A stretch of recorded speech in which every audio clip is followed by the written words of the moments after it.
Jesus, boys, girls, in-betweeners. This is a very, very exciting time because the patch notes for Season 3 have leaked. They went up on a Capcom Japan website and were quickly taken down because obviously they fucked up and they weren't supposed to be there. Now, Capcom's Twitter did actually release a statement saying that these were not the completed patch notes, which I don't think is really going to be accurate. They're saying this is from a potentially previous version, but I honestly think that is damage control at this point. I'd be very surprised if we saw any major changes from what we have in these patch notes, because why have a list of patch notes if they're not for a final version? I mean, come on.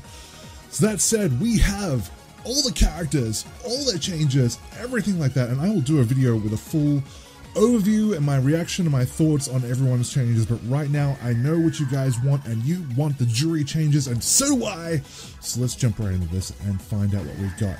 I'm going to run through each change and give you my thoughts on these. Now, in addition to this, there are also a bunch of changes to things like hitboxes, pushbacks, and things like that, because they are listed on event hubs, but without being able to see the pushback or the hitboxes, there's no point really commenting on those. So let's just talk about the things we want to know. All right, Juri. Standing medium kick increase cancelable window. Thank fuck. There is a very, very narrow cancel window on the standing medium kick from the first hit before the second hit. It's a very difficult move to pull off, especially under online conditions, and I'm very glad to see they have increased that cancelable window. Next one is standing medium punch HP target combo will hit crouching opponents again. Thank God. This combo was next to worthless because you could not throw it out in footsies. Not only does this make this combo much more viable in footsies, but it also makes it more viable in terms of frame trap options, with Juri's frame traps leading into that. Now, V-skill gain less V-gauge, which is a little curious because I was really hoping we might see some reduction in the negative frames on her V-skill, so that's a little bit disappointing. That said, it doesn't really bother me that she gets less V-gauge from it, because you never really use that V-skill for getting V-gauge. You used it for punching fireballs and maybe people who were a little bit too happy about walking forward. So that's not really here or there. Light Kick Fua now has more active frames. I'm curious to know if that means it's going to actually go out further or not. So that'll be interesting to see how that one pans out. But aside from that, more active frames, I don't know what else that could mean. Maybe you can tell me in the comments.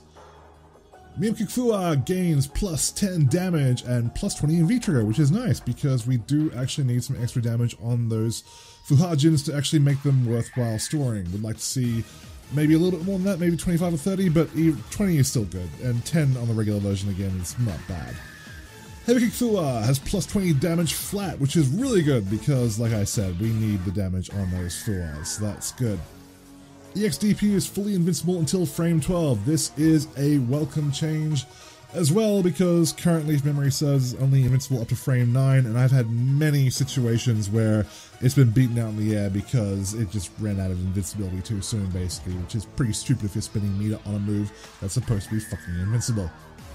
And the biggest change, and the one that we were all really hoping would be true, is that V-trigger 1 has gone from a 3-bar to a 2-bar, but it has a longer time and consumes more gauge for each move. So what that means is that basically the bar won't run down as fast, which is good. It gives you a little bit more time to, if they block your V-trigger activation, you can then take a little bit more time to play some mind games, put some pressure on them, and maybe get a bit more mileage out of that V-trigger. But that said, the moves will consume more gauge. I strongly suspect that you'll only be able to get one really decent combo out of a V-trigger activation, but it's only 2 bars now, which means you'll get 2 per round instead of 1, so that is a welcome trade.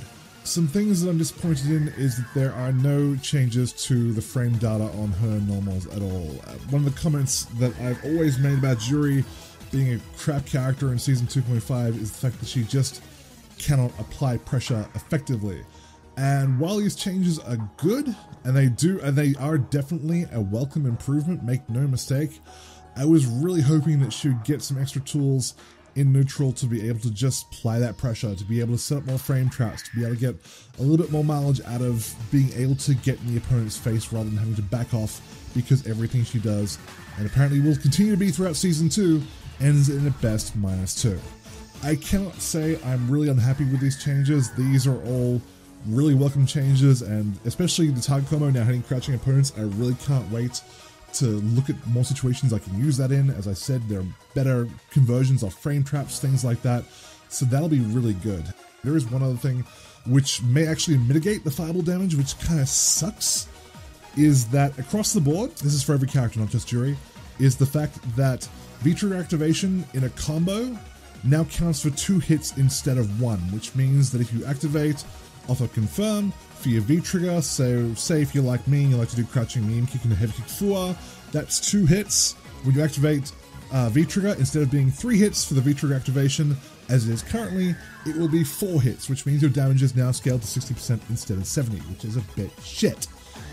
So it'll be interesting to hit the lab and see just how much that affects her damage in V-Trigger 1 and whether the boosts to her damage in V-Trigger are really going to be there to mitigate what they've essentially just done there for everyone across the board.